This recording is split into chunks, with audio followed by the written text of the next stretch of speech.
ಇದನ್ನ ನಾನು ಎ ಅಂತ ಕನ್ಸಿಡರ್ ಮಾಡ್ತೀನಿ, ಇಲ್ಲಿ ಪ್ಲಸ್ ಇದೆ, ಇದನ್ನ ನಾನು ಬಿ ಅಂತ ಕನ್ಸಿಡರ್ ಮಾಡ್ತೀನಿ, ಹೋಲ್ ಸ್ಕ್ವೇರ್ ಹಾಕೋತೀನಿ, ಅಲ್ಲಿ A plus B whole square ಆಯ್ತು. ಇಲ್ಲಿ ಮೈನಸ್ ಇದೆ, ಮೈನಸ್ 4 ಇದೆ, ಹಾಗೆ ಬರ್ಕೊಳ್ಳೋಣ. ಇಂಟು ಆಲ್ರೆಡಿ 475 ಏನಂತ ತಗೊಂಡಿದೀವಿ, ಎ. 425 ಏನಂತ ತಗೊಂಡಿದೀವಿ, ಬಿ. ಅಲ್ಲಿಗೆ ನೋಡಿ,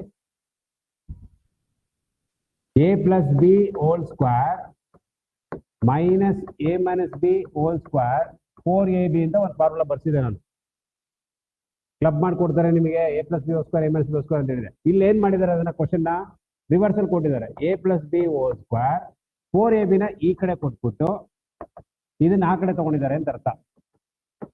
ಅವಾಗ ಈ ಮೈನಸ್ ಇದು ಏನಾಯ್ತು, ಈ ಕಡೆ ಬಂದಾಗ ಪ್ಲಸ್ ಆಯ್ತು, ಇದು ಪ್ಲಸ್ ಇದು ಒಳಗಡೆ ಬಂದಾಗ ಏನಾಯ್ತು, ಮೈನಸ್ ಆಯ್ತು. ಸೊ ನಮ್ಗೆ ಆಲ್ರೆಡಿ ಕ್ವಶನ್ ಅಲ್ಲಿ ಇದಿಷ್ಟು ಇದೆ. ನಾವೇನ್ ಕಡಿಬೇಕೀಗ, A plus B A minus B whole square. Okay, A minus A ಅಂದ್ರೆ ಏನು, ಇಲ್ಲಿ 475, ಬಿ ಅಂದ್ರೇನು 425. ಎರಡು ಮೈನಸ್ ಮಾಡಿ ಎಷ್ಟು ಬರುತ್ತೆ, 50ನಾ? 5 ಸ್ಕ್ವೇರ್ ಅಂದ್ರೆ ಎಷ್ಟು, 25. ಇಲ್ಲಿ 1 0 ಇದೆ, ಸ್ಕ್ವೇರ್ ಅನ್ನ ಏನ್ ಮಾಡ್ಬೇಕು, 2 ಸಲ ಬರ್ಕೋಬೇಕು. ಇದೇ 1 0 ಇದೆ, ಇಲ್ಲಿ ಕ್ಯೂಬ್ ಇದ್ರೆ 3 ಸಲ ಬರೀಬೇಕು. ಕ್ಲಿಯರಾ? ಇಲ್ಲಿ 2 0 ಇದ್ರೆ ಏನ್ ಮಾಡ್ಬೇಕು, 2 0 2 ಸಲ ಬರೀಬೇಕು ಅಷ್ಟೇ, ಆ ಕಾನ್ಸೆಪ್ಟ್.